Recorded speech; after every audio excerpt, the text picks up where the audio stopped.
All right, we're in Ecclesiastes chapter 4.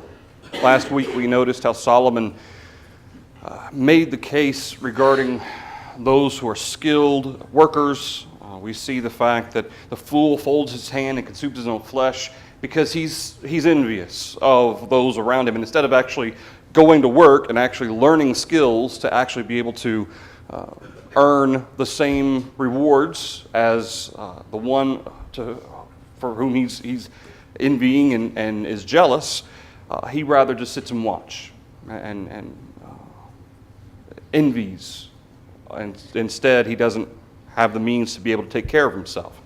Verse 6, better a handful with quietness than both hands full together with toil and grasping for the wind. But Solomon says you also shouldn't be a workaholic either. From the perspective that that's your focus. Not that sometimes it's not necessary to work 60-hour weeks or more in order to pay our bills and to put food on the table, but rather that's our focus, that's all we're consumed with is just work. What he describes here is better one handful with quietness. You're content, you have what you need, you don't have to go beyond that, you don't lose your perspective on serving God, than having both hands full. You've got tons of stuff, but all you do is work for it, and you find yourself putting your trust in it.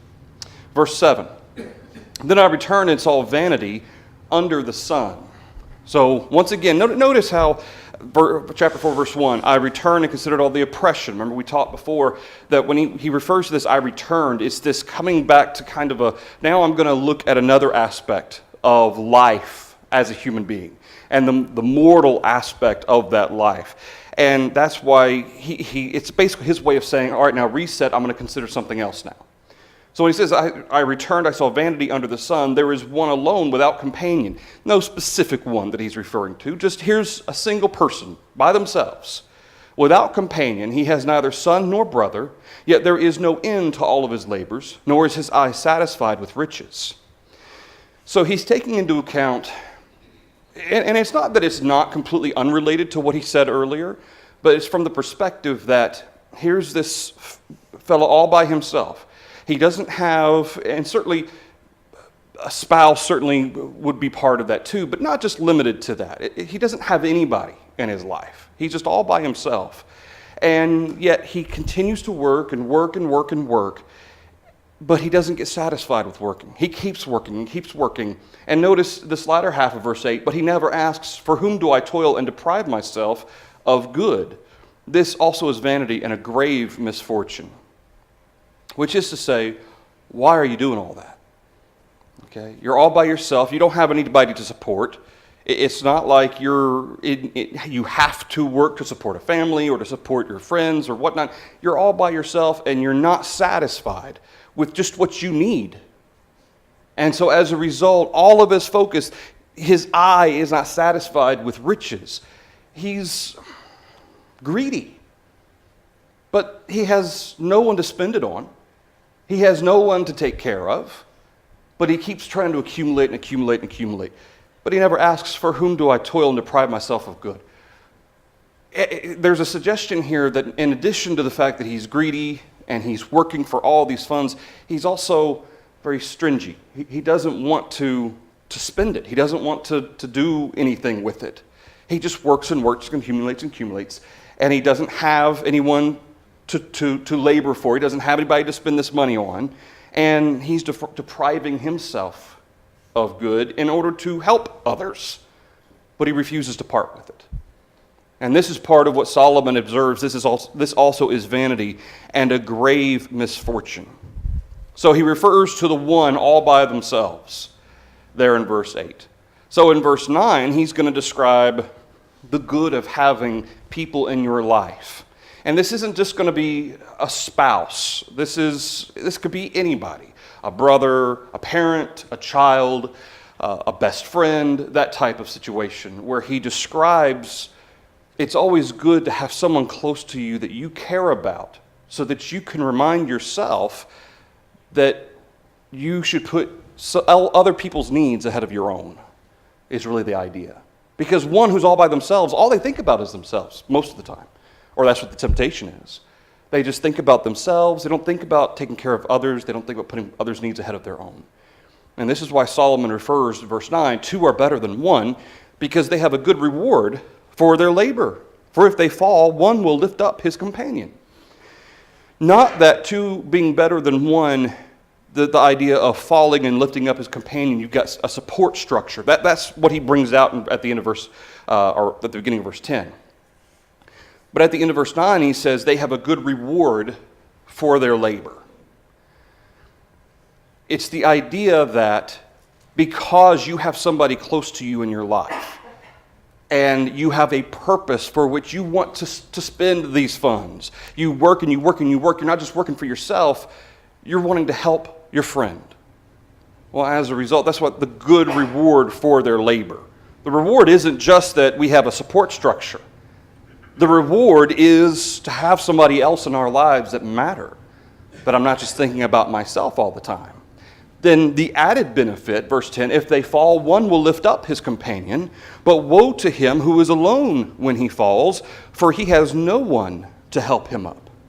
So there's this contrast. Again, Solomon's attempting to help the reader understand to distance themselves, not from money, but rather from the love of money, from greed.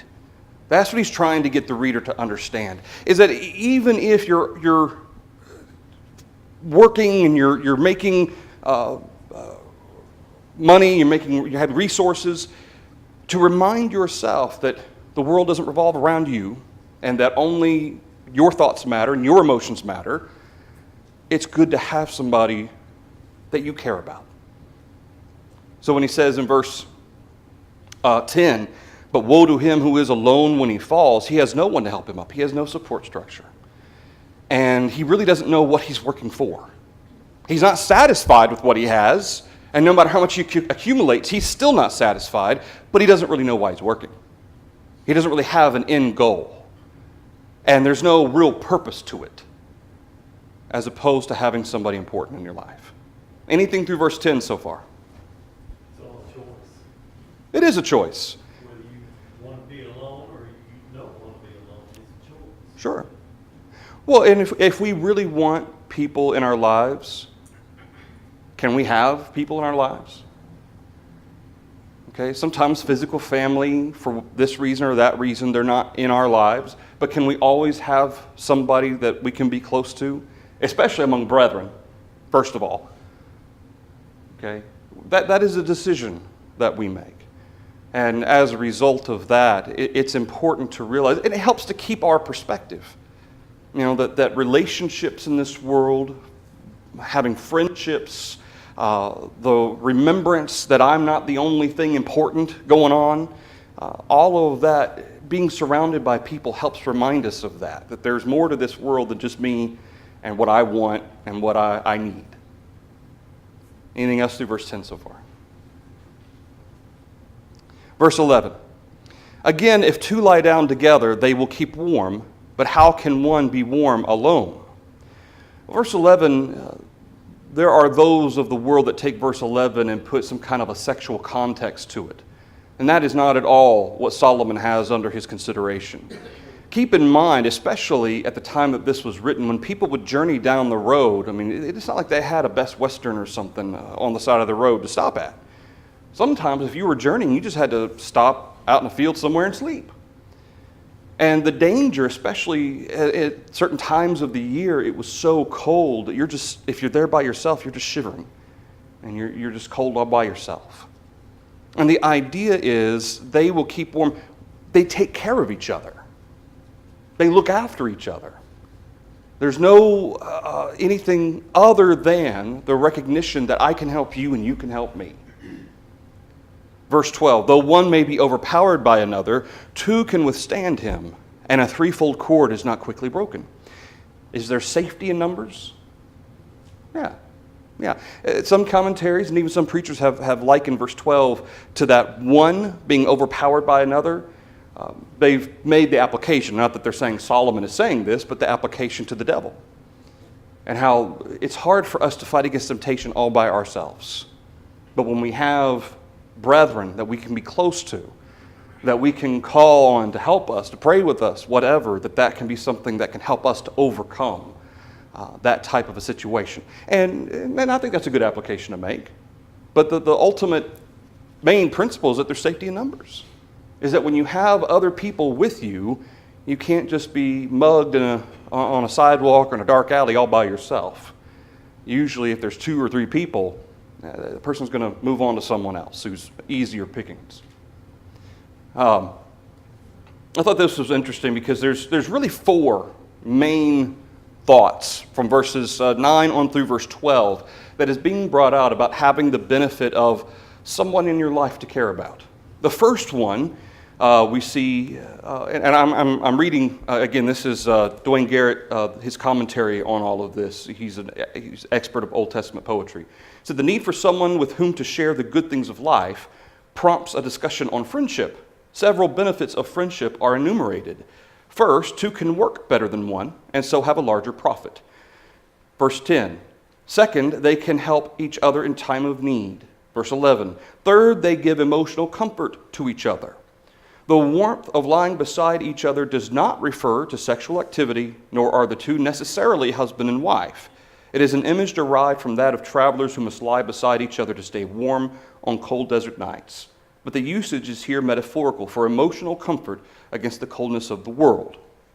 That's an application of it. I wouldn't say that was Solomon's purpose, but sure, that can be a part of it too. Verse 12. Fourth, they give each other protection. For that, in fact, a third friend is even better. So, there's 4 main aspects, and he didn't include it. I would include the 5th one, verse 9, of because they have a good reward for their labor. Yes, there's a sense of profit, but the sense that I have a purpose for it.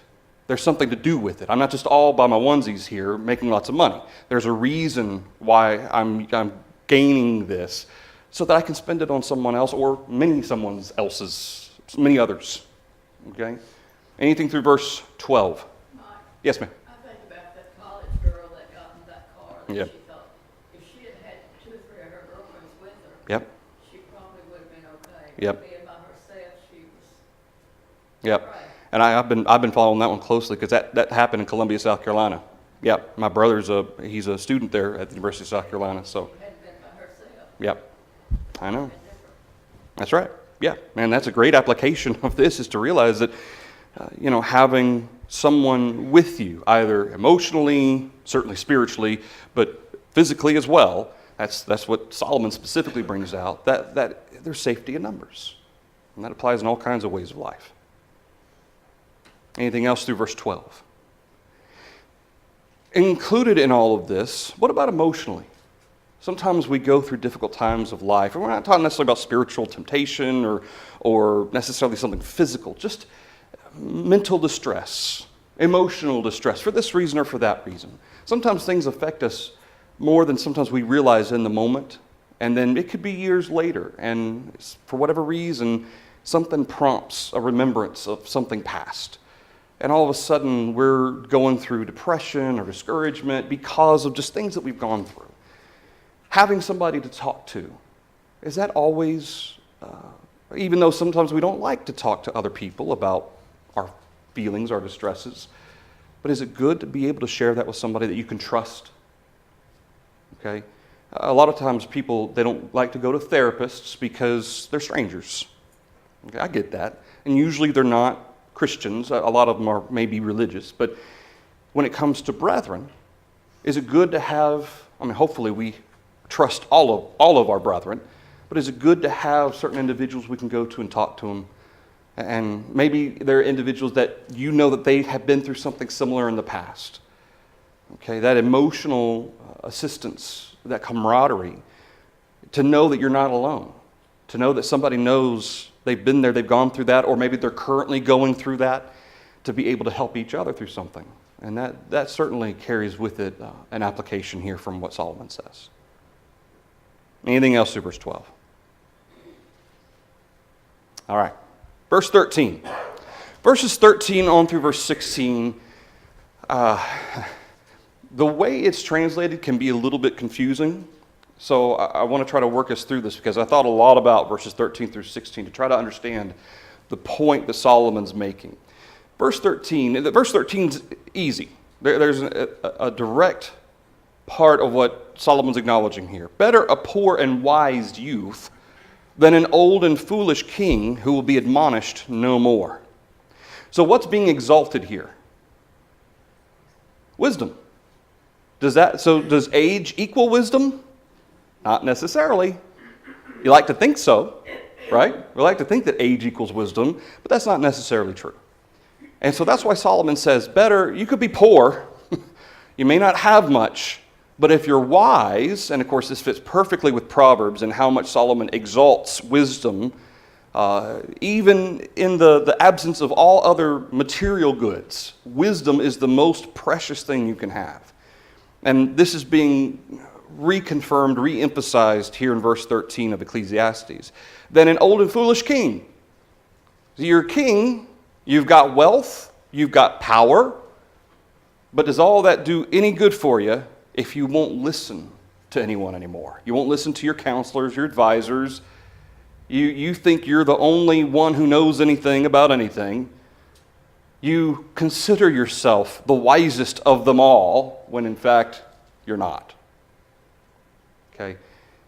But what Solomon establishes here are two separate parties. You have a poor and wise youth, and you have an old and foolish king.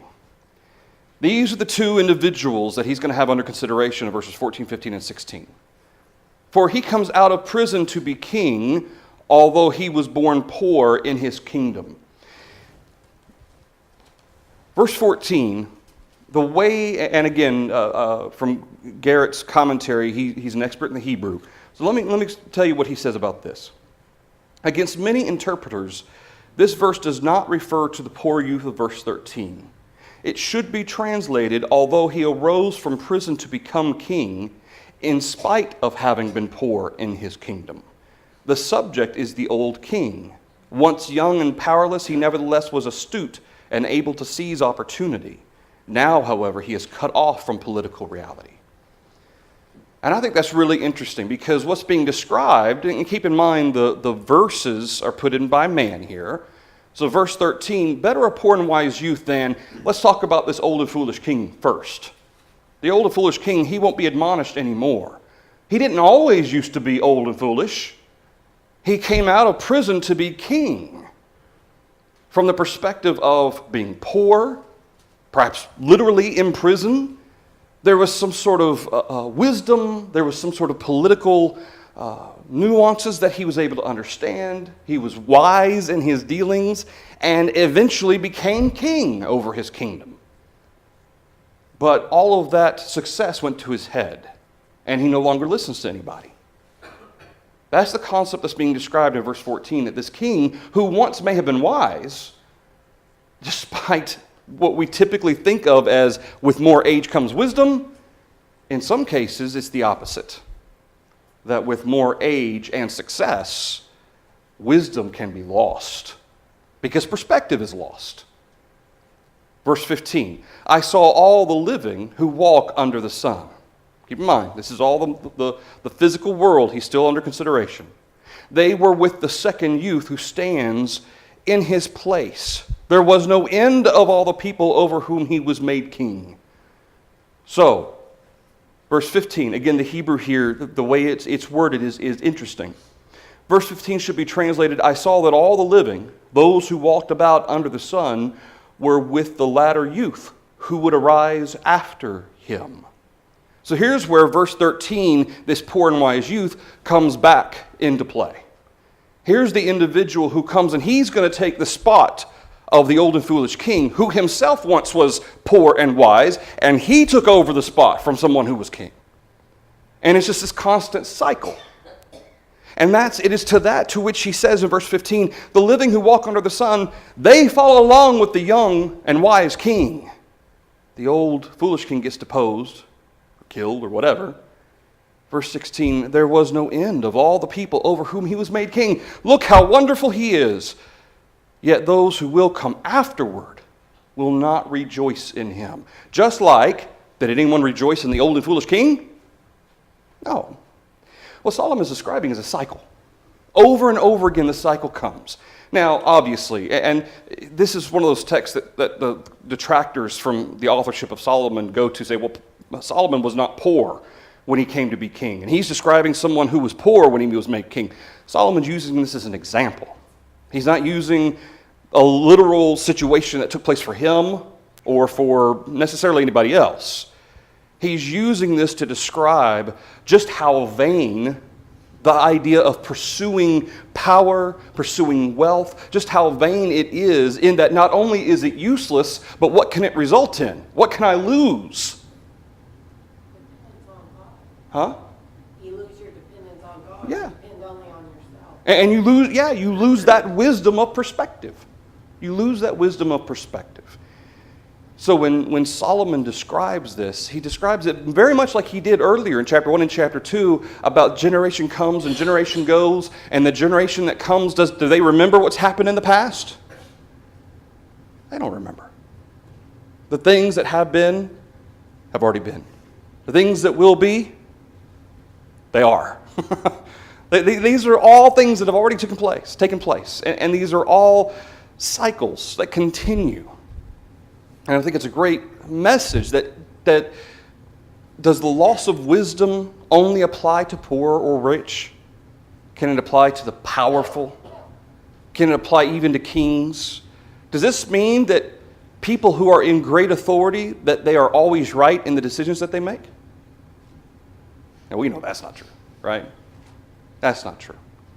But what Solomon is describing is also, on the other end of the spectrum, is that the people, notice how the people, they're following after the second youth, verse 15, who stands up and he shows wisdom, and the people are enamored with him, and so they all follow after him. But then what can all of that attention and all of that praise do for that young man? Or in this case, do against that young man? He loses his perspective. And the same thing happens all over again. There is no end to all the people over whom he was made king, yet those who come afterward will not rejoice in him. Surely this also is vanity and grasping for the wind. It's a cycle that never ends. And it's a cycle that doesn't have any profit. Now, Solomon is not saying that we need to change and not have kings. That's not what he's saying. He's simply observing the state of life in this world and how that there are certain things. I mean, could Solomon change this cycle? Can he fix this for everybody?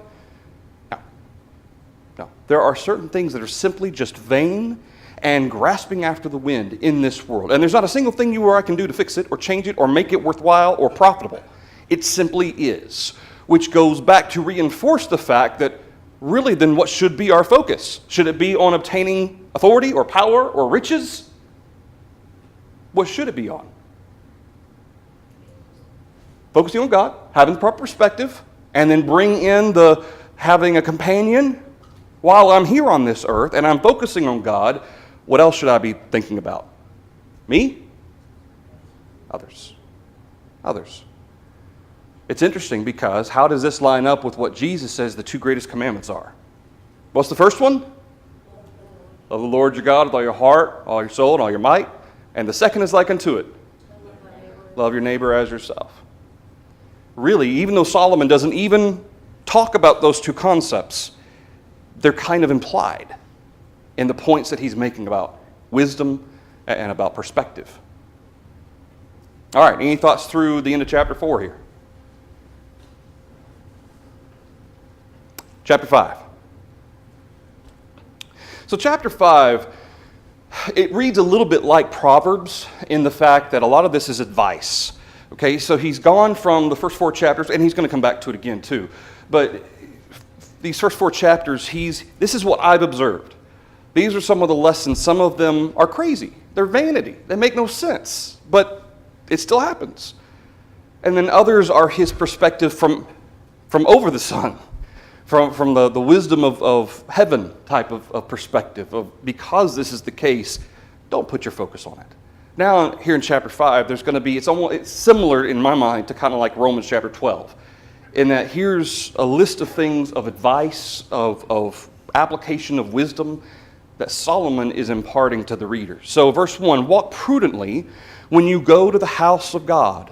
Draw near to hear rather than to give the sacrifice of fools, for they do not know that they do evil. Under what law was Solomon when he was writing this? Old law, Mosaical law. Okay. Under the Mosaical law were sacrifices commanded? Sure. Was it enough to simply do the sacrifices? Just go through the motions, offer the sacrifice, and off you go. You're good, right? Kind of like paying the tithe. Let the priest do their good works in your name, and you're good. What did God want more than sacrifice? Obedience, which implies a purpose. Okay, there's a sense of having my mind set on what I'm doing, kind of like our worship. Okay, can I just sing the melody and have no thought to what I'm doing and it still be okay? I sing with my voice, but with my voice we're talking to each other, right? With what are we singing to God? Our heart. Can one instrument, my voice, be going while the other instrument, my heart, be silent? It can. This is part of the reason why sometimes we go over our hymns to look at the words so that when we're singing it, we're mindful of what it is we're saying to God and to each other. So when Solomon says, walk prudently, what does the term prudent mean?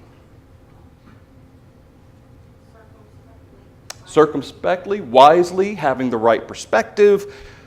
Walk prudently when you go to the house of God. And of course, when Solomon's referring to this is would have been the temple. But under the old law, the temple simply was the place of the tabernacle. Yeah, this is the permanent home of the tabernacle. This was the house of God, the tabernacle, with the most holy place, the Ark of the Covenant. This is where the priests, the Levites would serve, the sacrifices were made. Draw near to hear. Hear what? God. Whether that's through the reading of the law, whether that's through the prophets, whether that was through whatever God is speaking, listen rather than to give the sacrifice of fools. What makes the sacrifice of fools, what makes it foolish? Huh? It's in vain because what aren't they doing?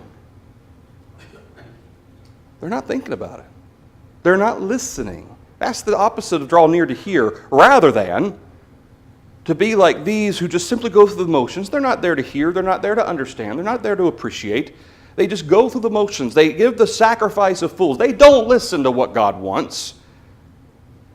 But notice what makes it even worse. They don't know that they do evil. Does that mean it's okay for God then? God's just going to excuse it because they don't know any better? No. Is ignorance any excuse? It's a choice.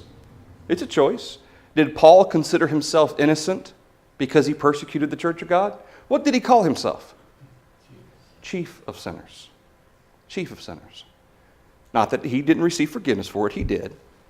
But Paul makes it clear that as far as God was concerned, he wasn't innocent, even though he thought he was doing what was right. They do not know that they do evil. Why don't they know? What aren't they doing? They're not listening. They're not paying attention.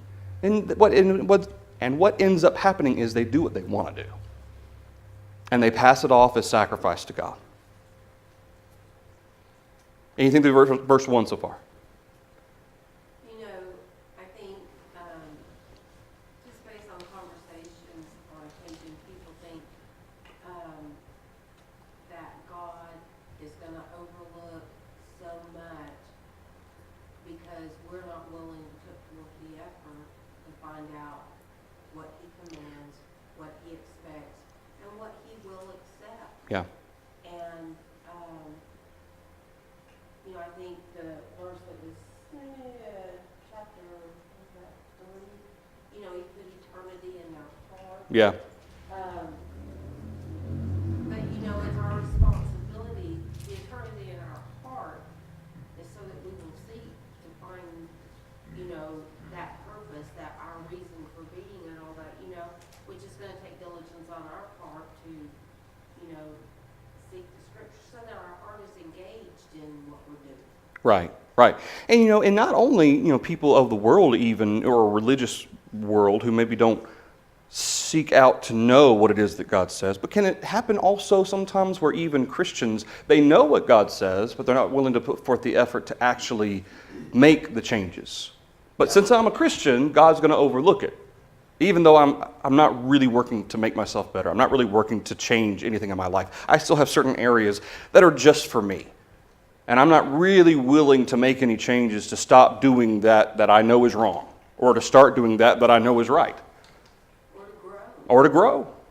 Yeah, to be completely, I'm a Christian now, I'm done with thinking about it. Now I'll just kind of go through the rituals, so to speak. Yeah, it's important that we give ourselves to God, and that includes walking prudently, listening, doing what God wants us to do because we've chosen to do what God wants us to do. And the whole idea of walk prudently, walk is exercise, it's Yeah. action. Oh yeah, that's action. Absolutely, absolutely. There's obedience attached to that. Yeah. Anything else through verse 1? Verse 2, do not be rash with your mouth. Let not your heart utter anything hastily before God. For God is in heaven, and you on earth. Therefore let your words be few. For a dream comes through much activity, and a fool's voice is known by his many words. All right. Let's mention what Solomon's not saying. Is he condemning saying long prayers in your bed at night to God? And going through the list of people at church who need our help and need assistance from God, and going through the list of cares and concerns you have. And is he saying, don't talk to God very long, he's busy? No, that's not what Solomon's condemning. There you go. There you go. Rash means what? Other than a red spot on your arm. What does rash mean? Hasty. Yeah. Haven't thought through, haven't considered what you're going to say. You don't just start out your prayer, Father in heaven, and then just start saying stuff that you really don't really think about what you're saying. Maybe you're just, sometimes we talk about the sinner's prayer, okay? Or the Lord's Prayer. Some people recite that all the time as if there's something special in the words. And as long as you say the words, that's okay. Well, it's just like our singing to God. If we're not actually putting thought in it, does it mean anything?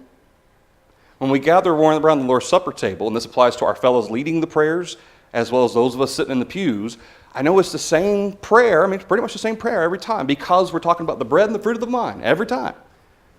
But should that take anything away from the importance we place on what it is we're doing? No, but that can happen very easily if we're not careful. Okay, and it's important for us to make sure that whether we're doing the praying or we're sitting and we're praying with the person leading the prayer, that we're actually putting thought into what we're saying. And we're not just kind of stuck in some sort of a scripted rehearsal type of situation, because that's not what this is. Do not be rash with your mouth. Don't say anything hastily. Right now he's going to specifically deal with God. Let not your heart utter anything hastily before God. Why? Because God is in heaven and you're on the earth. He doesn't explain that. So what does he mean by God's in heaven and you're on the earth? He's in control. Because he's in heaven and because he has control, what should that remind us of? Huh? We are the created, the creation, and God is the creator, which means who is due the proper respect of a thought-out prayer? God. God is. We are asking of God, not giving him instruction what to do. Absolutely. Absolutely. We have no basis upon which to tell God this is what should happen. And even at times, I'm not saying you have to write out your prayer or script it or anything like that, but it's the idea that I'm actually thinking through what I'm saying. When I say it, I'm actually pouring my heart out to God. And whether that's when we're leading prayer for the Lord's Supper, whether that's in the morning when we first wake up before we go to work, before we go to school, or before we lay down to go to bed. Okay, we're actually letting God have our cares and our concerns. We're not just saying something to have said it. And we're not just asking forgiveness, Lord, because I'm sure at some point I sinned, but I didn't really pay much attention. But please forgive me, and yada, yada, yada. There needs to be thought in it. There needs to be an understanding in it. When I say, please forgive me for this, I know I did this during the day, or I thought this, or I said this, but there may have been other things that I did that I didn't even catch. And one of the things I often pray for is, Lord, help me to realize when I sin. Help me to have the wisdom to recognize it, hopefully before the fact, but if not, after the fact, so that I can make those changes and I can ask for forgiveness for them. This is part of our being committed and devoted in our prayers to God. God is in heaven. He's the Creator. Recognize the proper respect and reverence. And for that matter, what is Solomon going to go on to describe here? What's that one word that he's going to use over and over again regarding our God? And it's not just reverence. Fear. Fear. And because we fear Him, we have respect, we hold Him in reverence, we hold Him in honor. And this is part of what he's describing. God's in heaven. You're on the earth. You're under the sun. Remember who's always the one in charge. Therefore, let your words be few.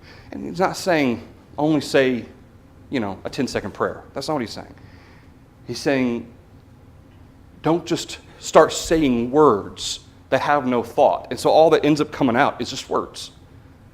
Let your words be few in that say what you mean and mean what you say.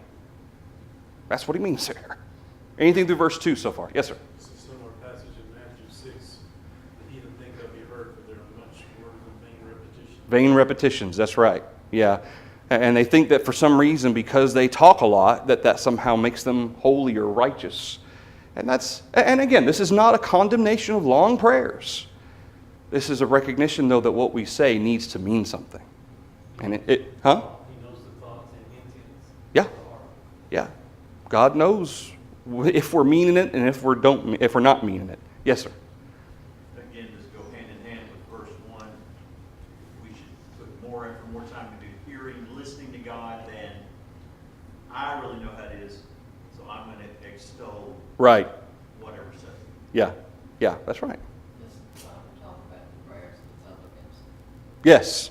Yeah, the prayers of the publicans. Joe mentioned one in Matthew chapter 6. There's also the Pharisee on the street corner who was proclaiming in front of everybody how righteous he was and all the things he did and how much he tithed. And yet there was the publican, right? The publican, the Pharisee and the publican. The publican came into the temple and he beat his chest saying, "Lord, be merciful to me, a sinner." Okay, certainly the one of the driving forces behind Jesus' contrasting example there is that the publican was sincere. He was penitent. He understood his role before God, which is you bow before Him and you ask forgiveness and you seek mercy. You don't tell God how great you are, which is essentially what the Pharisee was doing, wasn't he? Lord, look how great I am. And that's not what we're supposed to do. Anything else through verse 3? Or verse 2, rather. James says we're supposed to be swift. Swift to hear, slow to speak, slow to wrath. But that second bell? Okay. All right, we will pick up. Yeah, swift to speak. Yeah, swift to speak. Swift to hear, slow to speak. That certainly goes hand in hand with what Solomon is saying here. All right, we will pick up with chapter 5 and verse 3 next Wednesday night. Thank you, everybody, for the thoughts and comments.